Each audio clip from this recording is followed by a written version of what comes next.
오늘 말씀은 출애굽기 9장 18절로 21절 말씀입니다. 다 함께 봉독하시겠습니다.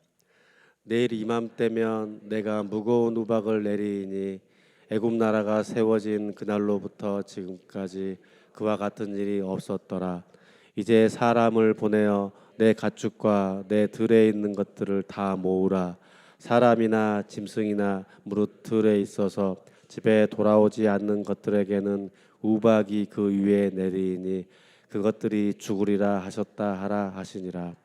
바로의 신하 중에 여호와의 말씀을 두려워하는 자들은 그 종들과 가축을 집으로 피하여 들였으나 여호와의 말씀을 마음에 두지 아니하는 사람은 그의 종들과 가축을 들에 그대로 두었더라. 아멘. 하나님의 말씀입니다. 무덤을 안겨주는 바로, 무덤을 안겨주는 바로라는 제목으로 오늘 특별히 교회력으로 보면 종료주일인데 함께 말씀을 나누도록 하겠습니다. 저희가 계속 출애굽기 말씀을 보고 지난 시간서부터는 하나님께서 이스라엘 백성을 출애굽시키기 위해 당신의 표적과 이적들을 계속 이집트 땅에 나타내고 계시는데 이집트 입장에서 보면 그것이 재앙이죠. 그래서 저희가 보통 10가지 재앙이라고 합니다. 근데 이 재앙들을 하나하나 보면서 어떤 마음이 드세요? 당연하다는 생각이 드세요? 아니면 안타깝다는 생각이 드십니까? 만약에 바로 한 명이 마음을 바꿨으면 이 재앙이 그들에게 계속적으로 이렇게 가중되고 임했겠습니까? 그러니까 어찌 보면 이 바로의 마음이 바뀌지 않았기 때문에 이들이 계속적으로 이러한 어려움들을 겪는다 말입니다. 그 재앙의 첫 번째가 무엇이었습니까? 바로 나일강 물이 피로 바뀌는 사건이었어요. 그리고 두 번째 재앙은 개구리 떼가 온 이집트를 덮게 되죠. 바로가 너무 놀랬고 고통스러워서 계속 얘기하지 않습니까? 이것 좀 면하게 해달라. 근데 모세가 기도하고 나니까 어떻게 돼요? 다시 마음을 싹 바꿉니다. 그러니까 아무 일 없다는 듯이 계속해서 여전히 이스라엘 백성을 노동 가운데 처하게 하죠. 이제 세 번째 재앙이 이어집니다. 땅에 먼지를 치니까 이로 바뀌어요. 이것 때문에 온통 고통스럽습니다. 그래도 바로의 마음이 바뀌지 않아요. 네 번째 재앙이 무엇이죠?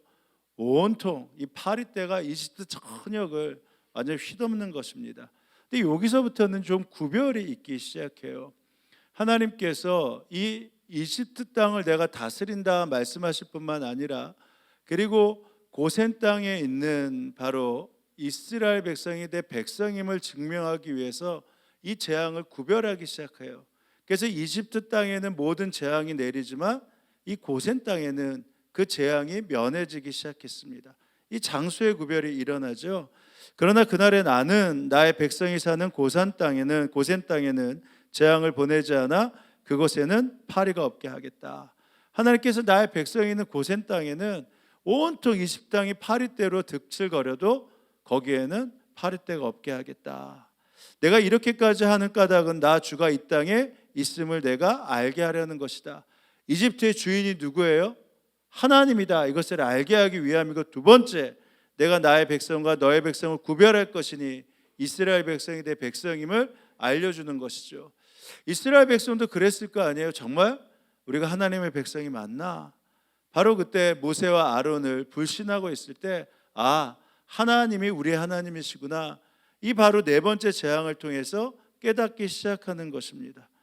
바로 그때 이 바로가 깜짝 놀라잖아요. 그래서 뭐라고 하냐면 이제 이 파리떼를 좀 면하게 해달라. 어떻게 하면 면하냐? 너네들 그러면 제사 드린다고 했으니 이집트 땅에서 제사 드려. 거기까지 허락을 해요. 근데 모세가 굽히질 않죠. 모세가 거절합니다. 그 제안을. 우리는 3일길을 가서 광야에서 하나님께 제사를 드려야 됩니다. 만약에 그렇지 않으면 이 이집트에 있는 백성이 우리를 무시하는데 그러다 여기서 제사 드리다가 우리가 죽을 것 같습니다. 그 바로가 얼마나 힘이 든지 그러면 너희들 멀리는 가지 말고 이제 광야에 가서 제사를 드려라 합니다. 자, 그래서 모세가 기도를 하죠. 하나님, 이 파리떼를 없애주십시오. 어떻게 돼요? 파리떼가 없어져요. 그러면 바로가 약속을 지켰을까요? 아니요.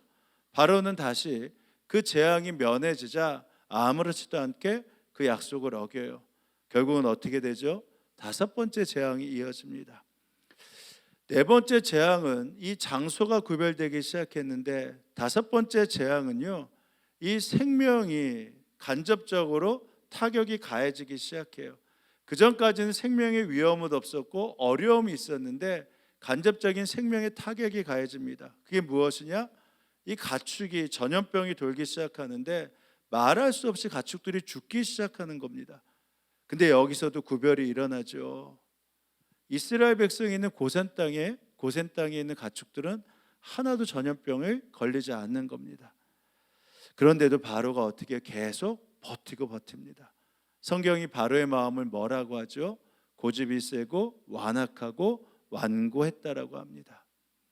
근데 바로가 이게 진짜인가 싶어서 어떻게 하냐면 사람들을 보내요. 정말 이집트 땅에 있는 우리 백성들의 가축들은 다 죽어가고 고센 땅에 있는 가축들은 죽지 않았나. 근데 가서 봤더니 정말 그렇게 되거든요. 그러면 이게 너무 놀랄 일이잖아요.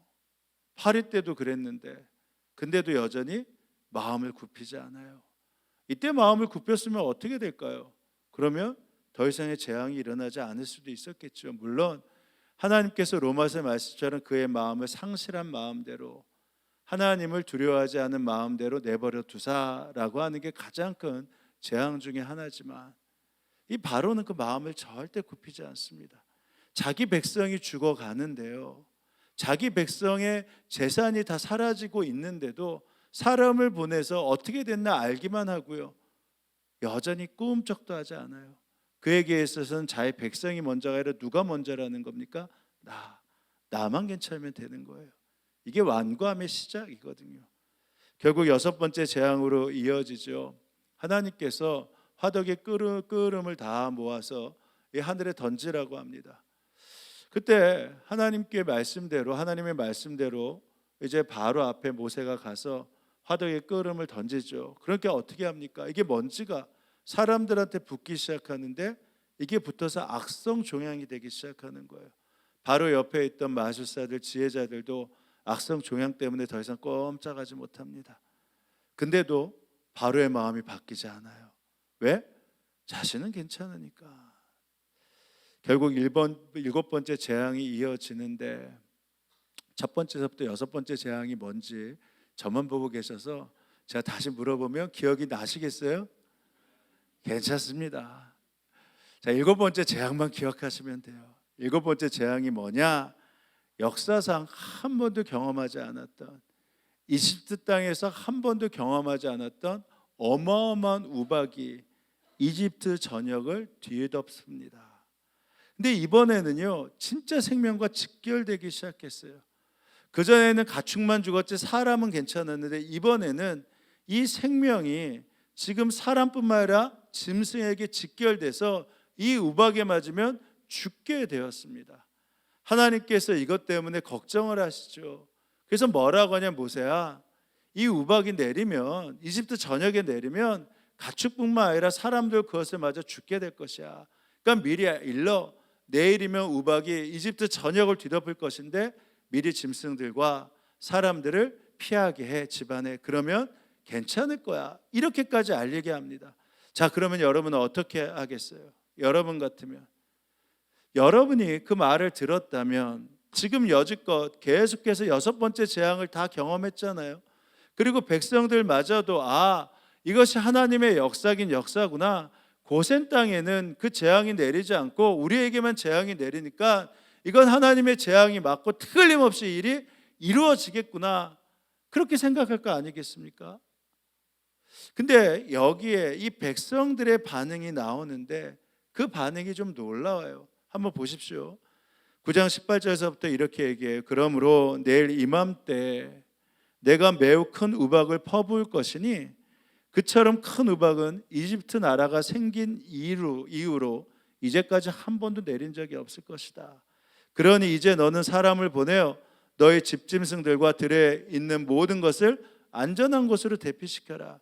집 안으로 들어가지 않고 들에 남아있는 사람이나 짐승은 모두 쏟아지는 우박에 맞아 죽을 것이다.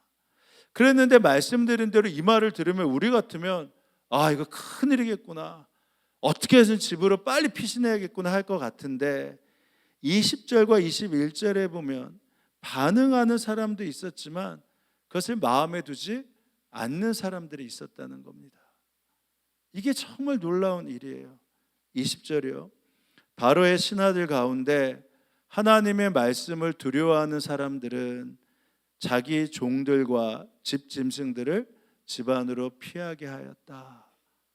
다 그럴 것 같은데, 그러나 하나님의 말씀을 마음에 두지 않는 사람은, 이게 이해가 되세요? 처음이라면 그럴 수 있는데 이미 6가지 재앙이 어마어마하게 이집트 땅을 뒤어덮었는데, 근데도 이 표적과 기적과 표징을 다 봤는데도 마음에 두지 않았다. 이 말씀을 마음에 두지 않았다.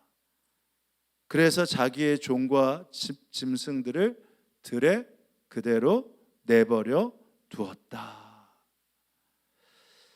그래서 바로뿐만 아니라 이 말씀을 듣고도 반응하지 않았던 이 백성의 반응을 보면서 이게 참 놀랍다라는 것입니다. 우리가 보통 계속해서 바로의 마음이 참 완악하다, 완고하다라고 하는데요, 이 백성들마저도 하나님의 말씀을 마음에 두지 않고 완악함과 완고함을 그대로 갖고 있었다라는 것이죠. 이게 바로 뿌리 깊은 악의 근원들입니다. 이 완악하다, 완고하다는 게 뭔지 아세요? 고집이 세다라고 하는 것은 다른 틈, 여지가 없다라는 거예요. 틈이 있어야지만 변화가 일어나죠. 사람들하고도 대화를 할 때요, 틈이 있어야지만 그 대화가 열리고 상호성을 가지고 함께 변화를 이끌어갈 수 있습니다. 근데 틈이 없이 완고하게 고집만 세면요, 변화가 일어나지 않아요. 왜냐하면 상대방의 이야기를 들을 여지를 남겨두지 않기 때문입니다. 이게 완고하고 완악하다는 게 뭐냐면 틈이 없는 거예요. 근데 왜 틈이 없냐? 이 틈을 만들지 못한 이유가 뭐냐면요, 두려움 때문에 그렇거든요. 자기의 성이 무너질까 봐 그런 거거든요. 왜냐하면 틈을 만드는 순간 뭐가 일어나야 돼요? 변화가 일어나야 됩니다. 그 변화가 일어나면 그러면 그동안 혹시 생각했던 자신의 정체성이 무너질 수도 있고, 자신의 조직이 무너질 수도 있고, 또 자신의 이익이 무너질 수도 있고, 자기의 관계가 무너질 수도 있어요. 그러니까 그 틈을 만들어갈 수가 없는 것입니다. 그래서 완악하고 고집이 세면 대개는요, 아, 이것이 진실이구나, 이것이 분명히 참이구나라고 생각해도요, 그것들에 대해서 반응하지 않습니다. 오히려 그것이 거짓이구나, 아, 이것이 잘못됐구나 알매도 불구하고요, 자기의 기득권, 자기의 생각들을 포기하지 않고 오히려 거짓에 반응하기 시작합니다. 이것이 참이라는 걸 아는데도 우리가 참을 알면 반응할 것 같잖아요. 근데 완고하고 완악해지면요, 그것을 알매도 불구하고 여전히 거짓에 반응해요. 자기의 이익에 반응합니다. 그래서 거기서 벗어나지 못해요. 자, 이것이 죄의 전형적인 모습인데, 죄라는 게 그래서 어떻게 돼 있나? 한자어를 보면요, 그물망 망자에 안일비가 같이 연결되어 있는 바로 이 단어가 상형문자가 바로 죄라는 것입니다. 그러니까 뭐냐면 이 그물망 안에서 벗어나지 못하는 거예요. 자기의 생각과 자기의 모든 모습, 고집과 아집 가운데서 그것을 벗어나지 못하고 계속 그것을 계속해서 붙잡고 있는 것입니다. 그물 안에. 이것이 바로 죄예요. 문제는 사람이 그 그물 안에서 빠져나오지 못하는 게 이 죄인데, 말씀드린 대로요, 자기뿐만 아니라 다른 사람마저도 이 그물 안에 가두어 놓는다라는 것이죠. 바로가 이 죄의 완악함에서 벗어났으면 어떻게 됩니까? 백성들을 해방시킬 수 있었잖아요. 이 백성들 가운데 완악함을 갖지 않았다면 그러면 자기의 종들과 짐승들을 살릴 수 있었잖아요. 근데 그 그물 안에 자기의 생각을 가두어 놓기 때문에 다른 사람마저도 그 그물 안에 가두어 놔서 무덤을, 죽음을 만드는 통로가 된다 말입니다. 그래서 악자가 먼저 하세요. 악하다, 완악하다라고 했을 때 악자의 한자가요, 이렇게 보면 버금, 무덤아의 마음심이 합혀진 겁니다. 옛날엔 무덤이 이렇게 만들어졌다라고 하죠. 그래서 마음으로, 삶으로 무덤을 만들어주는 사람, 사람을 살려내는 것이 아니라 무덤으로 그 죽음을 같이 만들어가는 사람, 그 사람을 악한 사람이라고 합니다. 그러니까 그물에서 벗어나지 못하면 계속해서 그물에 앉아서 결국은 죽게 되고, 그래서 결국은 무덤을 만들어내는 것이죠. 그래서 계속해서 이 바로의 마음이 뭐라고요? 완악하다. 이들의 모습도 완악하다 하는 것입니다. 왜냐하면 자기의 완고함을, 고집을 꺾어내지 않았기 때문에 사람들의 계속 죽음을, 무덤을 만들어냈기 때문입니다. 자, 그렇다면 오늘 교회력으로 종려주일입니다. 예수님이 예루살렘에 입성하실 때 호산나를 외치며 수많은 군중들이 예수님에게 당신이 우리의 왕이십니다, 당신이 우리의 메시아입니다 라고 하면서 그 상징인 종려나무를 흔들었던 바로 그 날이 바로 오늘 종려주일입니다. 근데 이들이 정말 열렬하게 종려나무 가지를 흔들 때, 그때 이들이 왜 이렇게 많이, 우리로 말하면 예루살렘 거리도 뛰쳐나왔는지를 알게 되는데, 이들이 생각할 때 예수님이 이 시기 유월절에 결코 예루살렘에 입성하지 않을 것이라고 생각했었기 때문입니다.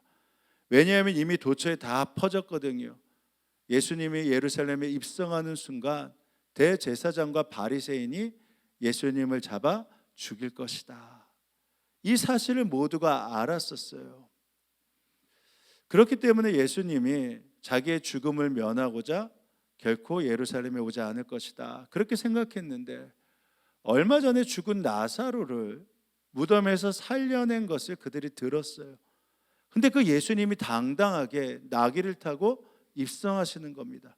왜냐하면 그 당시에 유대인들에게 나귀는요, 바로 왕의 상징이었거든요.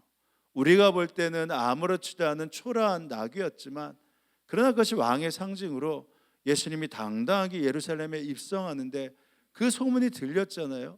죽은 나사로를 살려냈대.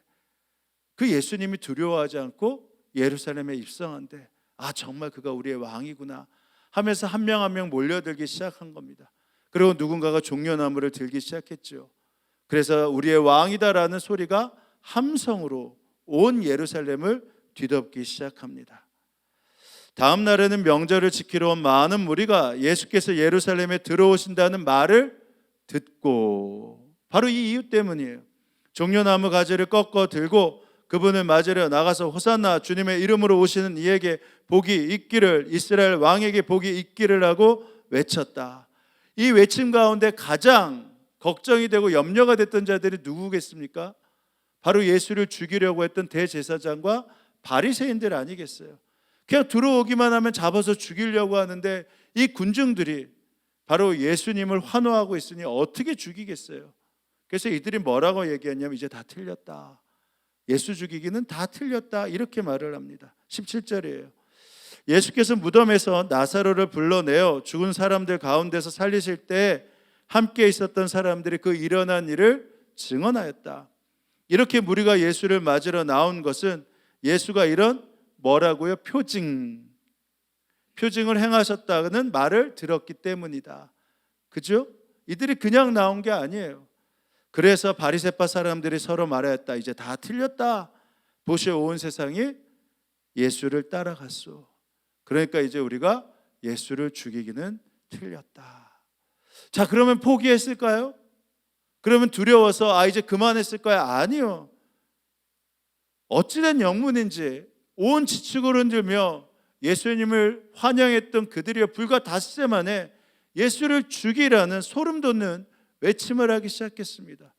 왜냐하면 이제는 틀렸다 말했던 그들이 포기하지 않았기 때문이에요. 예수를 어떻게 해서든 죽이라고 했던 그 마음을 버리지 않았기 때문입니다. 그들이 예수님이 죽은 사람을 살려낸 걸 다 보았어요.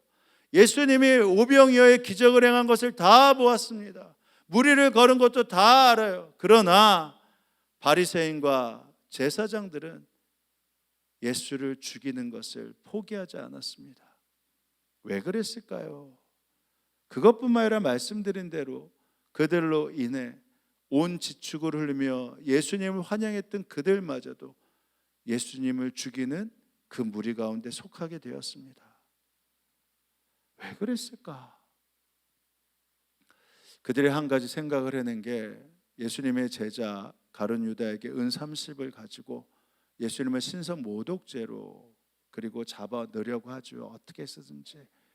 그래서 그렇게 하기로 결정했는데 예수님이 어디 갔나 봤더니 제자들과 함께 식사를 한 다음에 늘 가던 겟세마네 동산으로 간 겁니다. 아, 여기서 잡아야겠구나. 겟세마네를 가보면요, 피할 곳이 별로 없거든요. 그래서 로마의 군인들을 동원해요. 그리고 제사장들과 그리고 바리새인들을 지켰던 성전 경비병들을 동원을 합니다. 그래서 무기와 등불과 횃불을 들고 예수를 잡으려고 겟세마네 동산으로 가요. 근데 그때 갔던 인원이 몇 명이었을까? 로마에서 동원된 군대들이라고 하는데 이 군대들에 대한 헬라어가 이 스페이아라고 하는데 보통 한 800명에서 600명, 많게는 1000명 정도라고 해요. 예수님 한 명을 잡으려고 로마 군인 1000명을 동원했고요. 게다가 성전 경비병이 같이 동원됐다고 하면 못해도 1000 이상의 사람들이 빽빽하게 물 샐 틈 없이 예수님을 죽이러 간 겁니다. 그때 예수님이 누군가 찾죠. 그때 예수님이 너희를 찾는 자가 나다 그랬는데 거기서 또 하나의 표징과 이적이 나타나요. 그러니까 예수님이 너희들을 찾는 자가 나다 했더니 어떤 일이 일어났어요? 그들이 예수님이 그냥 나다 했더니 뒤로 말랑 자빠진 겁니다. 이게 얼마나 놀라워요. 장풍을 한 것도 아니고 그냥 나다 했더니 그냥 다 뒤로 자빠진 거예요. 이게 얼마나 무서운 일입니까?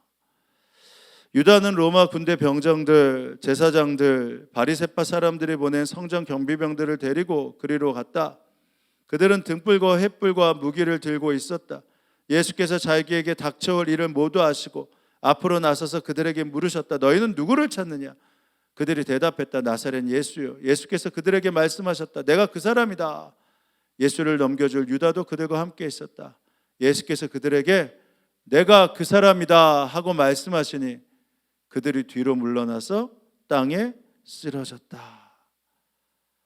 그러니까 이게 무서울 만한 일들이 아니죠.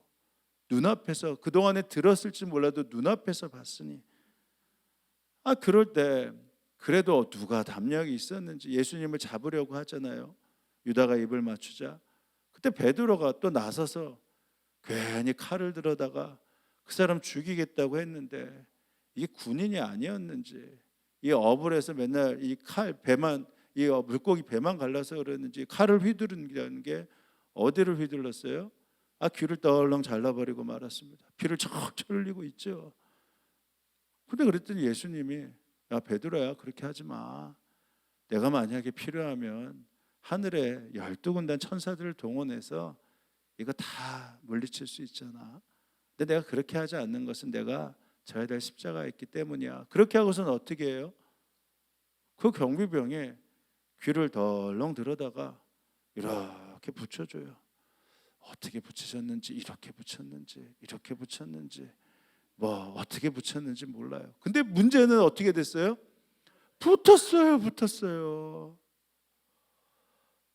그러면 여러분 마음이 어떻겠어요? 그것을 눈앞에서 보면. 이에 베드로가 칼을 가졌는데 그것을 빼어 대제사장의 종을 쳐서 오른편 귀에 베어버리니 그의 이름은 말고라. 예수께서 말씀하시길 그만두어라 하시고 그 사람의 귀를 만져서 고쳐주셨다. 우리가 그냥 이것을 우습게 볼 수도 있고 그럴 수도 있겠다 하지만 만약에 그 자리에 있어 보세요. 얼마나 예수님이 이게 두려움을 떠나서 경이로움이지 않겠습니까? 말 한마디에 그 몇천 명이 뒤로 자빠지고 그냥 눈앞에서 떨어진 귀가 붙는 것을 보았으니 그러면 어떨 것 같아요? 여러분 같으면 무서워서라도 도망가죠. 여러분 같으면 그 예수님이 누구인지 알아서 그 앞에 무릎을 꿇죠. 근데 이상하죠. 우리 같으면 그럴 것 같은데 이들의 완고함과 완악함이 여전히 사라지지 않습니다. 대제사장과 바리새인들이 이미 그 사건과 그 이야기를 다 들었을 텐데도 여전히 예수를 죽이는 것을 포기하지 않아요. 바로 갔죠. 예수님이 겟세마네 동산에서 결박당하시잖아요. 그리고 나서 대제사장 가야바의 뜰에 갑니다. 그래서 심판을 받으세요, 재판을. 근데 그때 너가 유대인의 왕이냐라고 했을 때, 그래서 그들이 원했던 대로 이제 신성 모독죄로 얼마든지 죽일 수 있는 상황이 됐습니다. 근데 또 이번엔 그렇게 하질 않아요. 그냥 거기서 신성 모독죄로 돌에 맞아 예수를 죽게 하면 됐는데, 그렇지 않고 어디로 보내요? 빌라도예요. 그러니까 로마의 총독이었던 빌라도의 법정에 보냅니다. 빌라도가 이렇게 보니까 아니 예수가 특별히 잘못한 것도 없고, 보니까 이 사람이 정치범도 아니고, 보니까 자신들이 말한 것처럼 신성 모독죄서 이거는 종교법을 적용해야 되니 빌라도는 로마법을 적용해야 되잖아요. 그러니까 종교법으로 너희들 알아서 하라고 다시 대제사장 가야바의 집에 보내기로 합니다.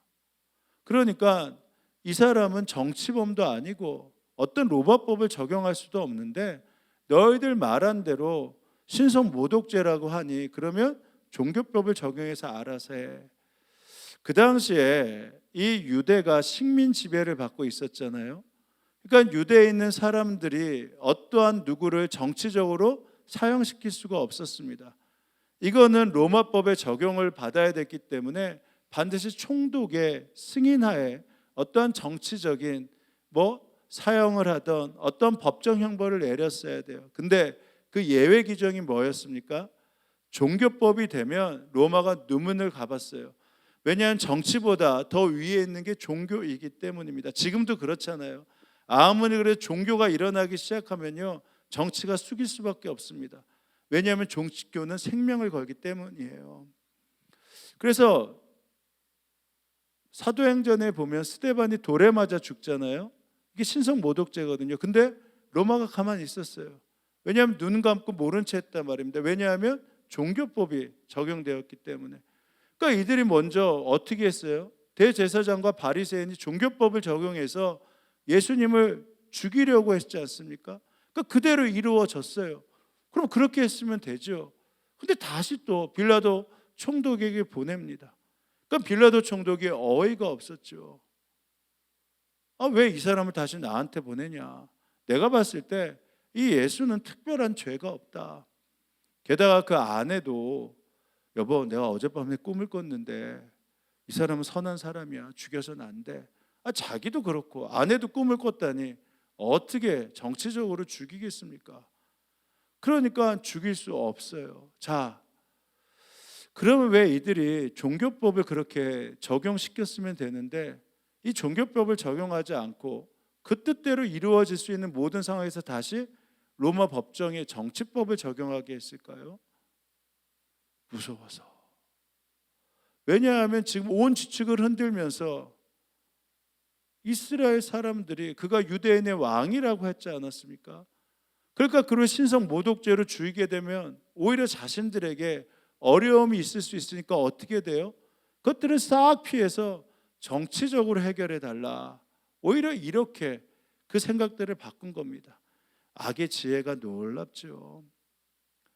그러니까 빌라도가 와서 봤더니 이거 어떻게 할 수가 없어요. 죽일 수도 없고 어떻게 할 수도 없고. 그래서 그때 생각해낸 묘책이 뭐죠? 바라바와 예수 중에 누구를 놓아줄지 결정하면 되겠구나, 그렇게 생각합니다. 근데 왜 이런 생각을 했냐면 만약에 그때까지는요 바라바가 놓아줄지 예수를 놓아줄지 이것을 말아야 되겠다라고 하는 빌라도의 생각은 자기가 스스로 이랬을 겁니다. 야 진짜 내가 신의 한 수를 생각해냈다 그랬을 것입니다. 왜냐하면 바라바는 강도라고 했는데 그가 정확한 죄명이 뭐냐면요 독립운동이었어요. 그러니까 밀란을 일으켜서 그가 로마의 법정에서 정치범으로 잡혀 있는 거거든요. 독립운동가이기 때문에. 자, 제사장과 바리새인들과 독립운동가들은 협력하는 그러한 관계였을까요? 서로 견원지간으로 서로 죽이지 못해 안달나는 관계였을까요? 자, 지금 이 시대는 식민 지배를 받고 있어요. 그러니까 식민 지배 하에서 정치적인 영향을 갖고 그 다음에 종교적인 영향을 갖는다라는 것은 분명히 로마에 협력하는 그러한 집단들입니다. 그러니까 우리가 일제시대 때, 일제시대에 우리 조선에서의 이 일제시대 때 내각이 그러면 독립운동가들을 좋아했겠습니까? 아니면 먼저 그들을 잡아내는데 혈안을 대겠습니까? 이들에게 있어서는요, 로마와 협력하기 위해서는 오히려 유대인들의 독립을 일으키는 사람을 빨리 처단해야 됐고 빨리 없앴어야 됩니다. 그러니까 빌라도가 생각할 때 그러면 당연히 예수가 아니라 누구를 놓아주라고 할 것이다? 빌라도를 놓아주라고 할 것이다. 만약에 빌라도를 놓아주라고 한다면 어떻게 됩니까? 오히려 독립운동 밀란이 더 확대될 수 있잖아요. 아니 대제사장과 바리새인까지 놓아줬으니 그러면 바라바가 와서 가만히 있겠어요? 이 일들을 우리가 감당할 수 있다 하자라고 하면서 독립을 하자 할 거 아니겠습니까? 그러니까 대제사장이 바라바를 절대 놓아달라고 할 수가 없겠죠. 근데 생각 외로 반대의 일이 일어났어요.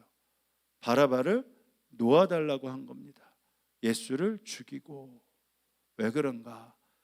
이들이 생각할 때 정치적인 독립은 쉽진 않지만 종교적으로 자신들에게 해를 입히면 오히려 자신들이 무너지는 것을 앞당기는 결과가 나타난다. 그것을 그들이 분명히 알았기 때문입니다. 그래서 생각지도 않게 빌라도 앞에서 바라바가 아닌 예수를 놓아달라고 외치기 시작합니다. 근데 그것도 어떻게 해요? 사람들을 선동해서. 무리가 모였을 때 빌라도가 그들에게 말했다. 여러분은 내가 누구를 놓아주기를 바라오? 바라바요? 그리스도라고 하는 예수요. 빌라도는 그들이 시기하여 예수를 넘겨주었음을 알았던 것이다. 빌라도가 재판석에 앉아 있을 때 그의 아내가 사람을 보내어 말을 전했다. 당신은 그 옳은 사람에게 아무 관여도 하지 마세요. 지난밤 꿈에 내가 그 사람 때문에 몹시 괴로웠어요. 그러나 대제사장과 장로들은 무리를 어떻게 해서요? 구슬러서 바라바를 놓아달라고 예수를 죽이라고 요청하게 하였다. 총독이 그들에게 물었다. 이 두 사람 가운데서 누구를 놓아주기를 바라오? 그들이 말하였다. 바라바요. 여러분, 예수님이요 아무 이적을 행한 것이 아니라 계속적으로 사람을 살려내고 표적과 이적을 행해서요 그들도 알아요. 이 예수라는 사람이 하나님이 보내신 사람이구나. 근데 이들은요 그것에 아란 것 없어요. 왜? 완고하고 완악했기 때문입니다. 자신들의 기득권이 만약에 넘봐지거나 무너진다라고 한다면 아무리 그것이 옳고 아무리 바르고 수많은 기적과 표적이 나타난다 하더라도요 그것들을 자기의 마음 가운데 모실 여지가 없었다라는 거예요. 자신들이 거짓된 걸 알매도 불구하고요 저것이 참임을 알매도 불구하고요 그 참 앞에서 서스름 없이 거짓을 강화시키는 것입니다. 그래서 결국은 어떻게 해요? 무리까지 선동해서 자기만 죄의 그물 가운데 있었던 것이 아니라 무리까지 죄의 그물 가운데서 빠져나오지 못하고 그래서 무덤을 만드는 바로 그 통로가 되어버리고 마는 것이죠. 여러분 이뿐만 아닙니다. 그러면 이들이 진짜 마음이 바뀌었을까요? 아니요. 바로처럼요 끝까지 마음 바뀌지 않습니다. 마태복음 27장 28장에 가서 보면 예수님이 3일 만에 부활하시잖아요. 그들이 혹시 예수가 부활할까 생각해서 어떻게 했냐면 군인들을 거기 앞에서 지키게 해요. 근데 정말 예수가 부활했네. 아니 자신들이 군인들을 지키게 했으니까 이게 누가 시신을 뺏어갔는지 정말 부활했는지 자신들이 너무 잘 알지 않습니까? 근데 정말 예수님이 부활했어요. 그러면 저희 같으면 이게 회개하고 이거 이러다 죽겠구나 하면서 하나님 앞에 갈 것 같은데 어떻게 하는 줄 아세요? 그걸 봤다니까요. 그걸 알았다니까요. 부활한 것까지도. 근데 어떻게 하면 로마 군인들에게 돈을 줍니다. 그리고 나서 뭐라고 하냐면 예수의 제자들이 시신을 훔쳐갔다고 전하라고 해요. 이게 정말 이해가 안 되잖아요. 어떻게 이렇게까지 하나. 그래서 결국은 뭡니까? 이 유대 전역에 예수의 시신을 제자들이 훔쳐갔다라는 것이 전하여졌다 그럽니다. 그래서 예수님께서 마태복음 23장에 보면 그들에 대해서 이렇게 얘기한 겁니다. 너희들 때문에 다른 사람들까지 지옥에 가고 있어. 율법학자들과 바리새파 사람들아, 위선자들아, 너희에게 화가 있다. 너희는 개종자 한 사람을 만들려고 바다와 육지를 두루 다니다가 하나가 생기면 그를 너희보다 배나 더 못된 지옥의 자식으로 만들어 버리기 때문이다. 예수님이 한 생명을 살리고자 바다도 가고 육지도 가면서 그들을 살리는데 그들이 오히려 그들을 발견하자마자 어떻게 된다는 거예요? 다시 자신의 그물 안에 거두어 놔서 그래서 더 깊은 죄에 빠져 무덤으로 향하게 하는 바로 그 통로가 되고 있다는 것입니다. 그래서 예수님이 너에게 화가 있을 것이다. 이 지옥의 자식들아 말을 하는 겁니다. 율법학자들아, 바리새파 사람들아, 위선자들아, 너희에게 화가 있다. 너희는 회칠한 무덤과 같기 때문이다. 너희가 무덤이야. 너희가 무덤이야. 그것은 겉으로는 아름답게 보이지만 그 안에는 죽은 사람의 뼈와 온갖 더러운 것이 가득하다. 그래서 결과가 어떻게 되죠? 말씀드린 대로 예수님을 우리의 구주를 삼으며 호산나를 외쳤던 그들이 채 닷새가 되기 전에 그 장소에서 오히려 예수를 죽이라고 소름 돋는 소리를 그들 역시 하게 만들었던 것입니다. 여러분, 우리는 이 늘 바로의 완악함, 완고함, 이 바리새인과 서기관들과 제사장의 완고한 완악함을 들어가면서 이런 생각을 하죠. 나는 그렇지는 않아. 나는 그 정도로 완고하고 완악하지는 않아. 나는 그 부류가 아니야. 그렇게 생각하는데 정말 그렇습니까?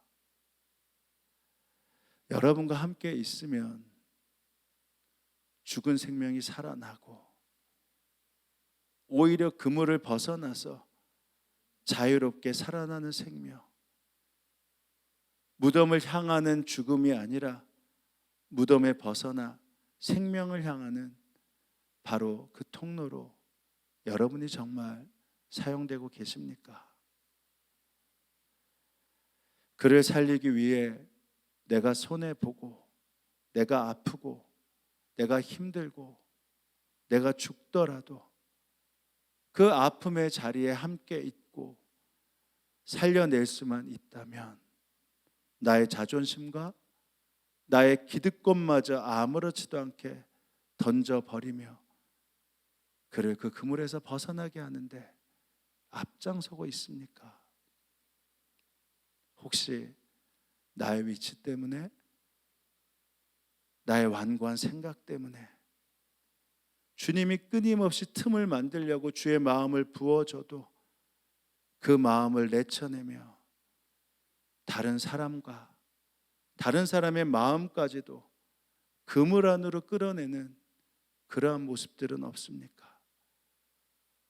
오히려 여러분과 함께 모이면 그 자리가 생명을 살리는 자리가 되어야 하는데 같이 모이면 모일수록 그 자리가 시기의 자리가 되고 불평의 자리가 되고 비난의 자리가 되고 그리고 상실의 자리가 되어서 오히려 그것을 벗어나려고 마음먹었던 사람마저도 다시 그 그물 안에 들어와 함께 더 깊은 죽음으로 가는 혹시 완악함으로 여러분이 그 통로로 사용되고 있는 것은 아닙니까? 만약에 나로 인해 그의 생명이 살아나야 됨에도 불구하고 여러분의 입술과 여러분의 태도와 모습 때문에 끊임없이 주께서 완악한 마음과 완고한 마음을 버리고 예수의 마음을 부어줌에도 불구하고 입술로는 예수의 이야기를 하지만 내 마음으로는 예수의 마음을 내치면서 모이면 모일수록 비난의 말을 하고 비판의 말을 하고 부정의 말을 하고 신앙이 없는 세상의 말을 하고 있다면, 그렇다면 여러분은 여전히 완고하고 완악한 사람들입니다. 그물을 벗어나게 하는 자가 아니라 그물 안에 그들을 함께 모으는 자요, 결국은 무덤을 만들어가는 바로 그 모습으로 살아가게 되는 것이죠. 여러분, 그렇기 때문에 이 고난주간 정말 나의 신앙을 점검해 보셔야 합니다. 나는 무덤을 안겨주는 자인지, 나는 무덤을 벗어나게 하는 자인지. 그래서 무덤을 안겨주는 자의 모임들이 된다면 과감하게 벗어나셔야 된다는 거예요. 여러분이 살아야지만 다시 살아나는 축복을 이룰 수 있기 때문입니다. 에스겔 37장에 보면 하나님의 에스겔에게 이렇게 대언하라고 했어요. 살아나야 된다. 무덤에서 벗어나야 한다. 그러므로 너는 대언하여 그들에게 전하여라. 나 주 하나님이 말한다. 내 백성아, 내가 너희 무덤을 열고 무덤 속에서 너희를 이끌어내고 너희를 이스라엘 땅에 들어가게 하겠다. 내가 무덤을 열고 무덤 속에서 너희를 이끌어내어 다시 구원의 약속으로 내가 만들어 가겠다. 내 백성아, 내가 너희의 무덤을 열고 그 무덤 속에 너희를 이끌어낼 때 그때 비로소 너희는 내가 주인 줄 알 것이다. 무덤을 여는 자만이 예수 그리스도가 우리의 주인임을 고백할 수 있다라는 것입니다. 여러분, 우리가 이 부활 신앙 때문에요, 무덤을 열었던 예수님 때문에 우리가 예수님을 믿고 사는 것 아니겠습니까? 그렇기 때문에 정말 경계하고 살펴보셔야 됩니다. 나는 무덤을 여는 자인지 아니면 나는 무덤을 만드는 자인지. 이제 말씀을 마칩니다. 이 부활신앙 놓치면요, 자이든 타이든 바리새인처럼 대제사장처럼 바로처럼요, 완고하고 완악한 마음 쉽게 버리지 못합니다. 때로는 나의 이익이 있어서가 아니라 나의 감정과 나의 관계들 때문에 바로 그것을 벗어나지 못해 여전히 틈을 만들어내지 못하고 예수의 마음을 부어넣지 못하고 여전히 다른 이에게까지 그물에서 벗어나지 못하게 하는 무덤을 만드는 자에 불과한 것이죠. 그러게 다시 한번 예수님이 우리와 동행하고 그분이 내 마음 가운데 좌정하신다, 이 깊은 깨달음을 다시 한번 누리셔야 됩니다. 그것뿐만 아니라 이 고난주간 주께서 왜 우리에게 바리새인의 길을 따르지 않고 대제사장과 바로의 길을 따르지 않고 오히려 예수의 길을 따르라고 우리에게 고난주간의 시간을 허락하셨는지 다시 한번 그 시간을 하나하나 새겨보며 주의 마음을 다시 한번 생각하고 다시 그 마음을 품는 이 고난주간을 삼으셔야 합니다. 여러분, 새벽마다 나와서 정말 그 찌꺼기들을 버리는 시간을 가지십시오. 이 목사님, 전사님들이 하나하나 말씀을 전하실 때 그 예수님의 말씀을 들으면서 내 안에 완악하고 완고했던 그 찌꺼기들을 빼내는 시간을 가지셔야 됩니다. 그래야지만 마음이 따뜻해져요. 마음이 따뜻해져야지만 그물을 찢어내고 무덤을 벗어나게 할 수 있습니다. 바라기는 이 고난주간 여러분의 그물을 찢고 여러분의 무덤을 열어 생명을 살리는 귀한 통로, 귀한 은혜의 약속의 삶을 사는 여러분 되시길 주님의 이름으로 축원합니다. 이제 기도하실 때 이렇게 기도합니다. 주님, 이번 특별 새벽 기도의 말씀을 전하시는 강사님들을 통해 바로 그물을 찢고 무덤을 여는 그 축복을 허락하여 주시고, 주님 부활절 헌금을 통해서도 나의 옥합을 엽니다. 이 헌금이 분립개척과 선교센터를 세우는데 사용되는데 하나님 그것을 동참하는 기쁨 가운데 나의 삶을 인도하여 주옵소서. 또 다음 주 초청되어 오는 사람들의 마음을 열어주실 때 주님, 나의 완고함과 완악함이 열림으로 말미암아 그들의 생명이 살아나는 그 놀라운 축복이 교회 가운데 가득하게 하여 주옵소서. 우리 이렇게 함께 기도하며 나아갑니다. 기도하시겠습니다. 하나님 아버지, 하나님께서 이 시간 함께 하시는 그 은혜를 마음껏 누리며 나아가길 원합니다. 하나님 아버지, 하나님의 말씀 앞에 우리가 나아갈 때 하나님께서 주님 아버지 주의 마음들을 더하여 주시길 원합니다. 아버지, 우리가 무덤을 열길 원합니다.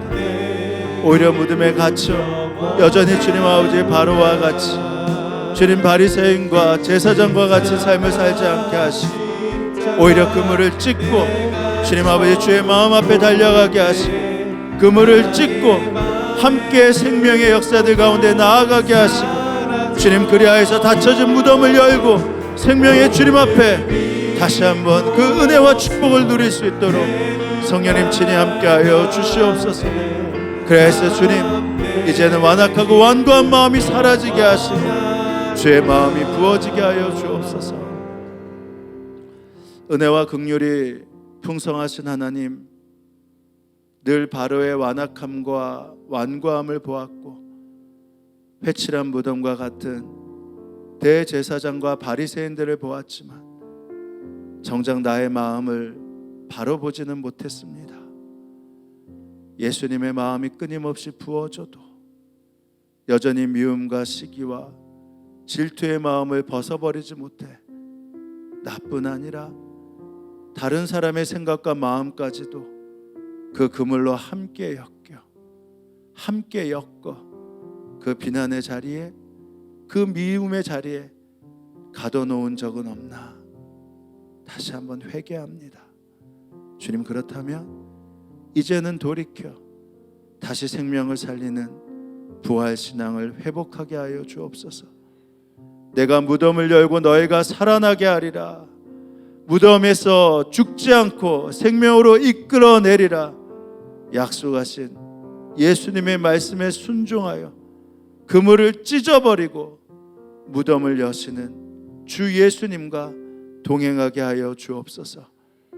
특별히 이번 고난주간 특별 새벽 기도회를 통해 허락하신 강사님들의 말씀을 통해 그물을 찢는 축복을 더하여 주시고 부활절 헌금을 통해 교회 분립개척과 선교센터를 준비하는데 그것에 동참하는 그 눈을 열어 그 기쁨을 허락하여 주옵소서. 다음 주에 초청되어 오는 사람들이 우리의 기도를 통해 마음이 열리게 하셔서 어둠에서 빛으로, 무덤에서 생명으로 이끌어지는 그 기적을 경험케 하여 주옵소서. 주님, 오늘도 북한을 위해 기도합니다. 북한에서 숨을 죽이며 북한이 죽게 돌아오길 위해 기도하는 북한 땅의 믿음의 성도들에게 오늘도 이길 힘을 주시고 천국 소망의 눈을 열어서 인내함으로 승리하게 하여 주옵소서. 억류되어 있는 선교사님, 목사님, 성도들 속히 석방되게 하시고 주님, 무모한 전쟁 벌이지 않도록 친히 막아 주옵소서. 전 세계도 더 이상 테러와 전쟁으로 생명이 학살되고 죽어가는 일이 없게 하시고 우리 선교사님들을 지켜주시고 그 입술과 그 영을 부어주셔서 주님, 그 땅에 주의 생명을 더 확장시킬 수 있는 귀한 통로가 되게 하여 주옵소서. 병환 가운데 있는 성도들에게 은총을 베풀어 주시고 넘어진 자 예수의 이름으로 일어나 걷게 하여 주옵소서. 주님은 오늘도 감사하여 허락하신 것의 일부를 떼어 봉헌합니다. 주님, 하나님의 것, 내 것 구별할 수 있는 믿음을 여셔서 주님, 그 일로 인해 마르지 않는 넘치는 축복 더하여 주옵소서. 감사드리며 예수님의 이름으로 기도합니다. 아멘. 이 시간 먼저 좀 인사하고 소개하는 시간 갖겠는데, 우리 박근배 선교사님, 이화자 선교사님 오늘 예배에 참석하셨습니다. 잠깐 일어나시죠. 저희가 기도 많이 했어요. 작년에 전립선암 수술 받으시고 그리고 나서 이제 경과를 보기 위해서 오셨는데요. 참 감사하게 경과가 참 좋게 되었습니다. 지금 보시는 것처럼 아주 건강해지시고요. 주의 기적이 일어났어요. 이게 풍성해지셨습니다. 우리 잠깐 일어나시죠. 우리 건강하셔서 감사하도록 큰 박수 함께 해주시기 바랍니다. 이따 함께 또 귀한 은혜들, 또 귀한 대화들 나누시면 되겠습니다. 자, 우리 성도들도 다 같이 일어나실까요? 우리 옆에 분들과 함께 이렇게 인사하십니다. 예수님은 생명을 살리시는 분이십니다. 당신도 그렇게 될 것입니다.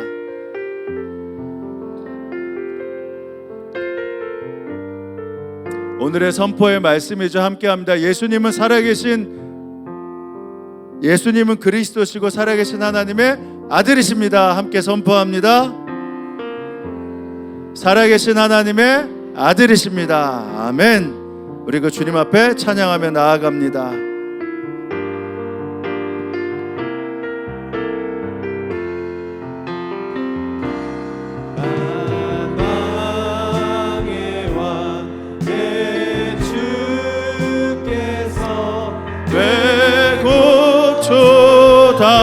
당했나 이 벌레 같은 날 위해 그 보혈 흘렸네.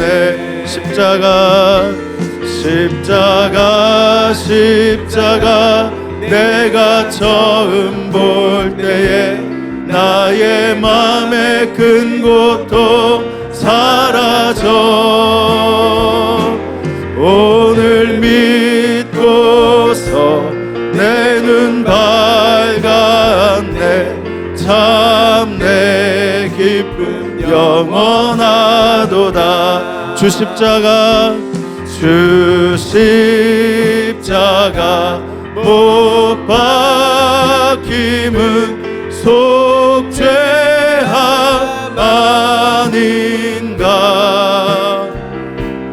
그 긍휼함과 그 은혜 말할 수 없도다. 십자가 내가 처음 볼 때에 나의 맘의 큰 고통 사라져. 오늘 믿고서 내 눈 밝았네. 참 내 기쁨 영원하도다. 늘 울어도 그 큰 은혜 다 갚을 수 없네. 나 주님께 몸 바쳐서 주의 이름 쓰리. 십자가 내가 처음 볼 때에 나의 맘의 큰 고통 사라져. 오늘 믿고서 내 눈 밝았네. 참 내 기쁨 영원하도다. 주님, 우리 마음에 좌정하여 주시고 우리의 완고함과 완악함을 다 깨쳐버리시고 그 놀라운 역사와 은혜를 베풀어 주옵소서. 지금은 성부, 성자, 성령 삼위일체 하나님의 은혜와 역사가 이 예배 함께한 성도들 머리머리 가운데, 그들의 가정과 일터 가운데 지금으로부터 영원히 함께하옵시기를 간절히 축원하옵나이다. 아멘.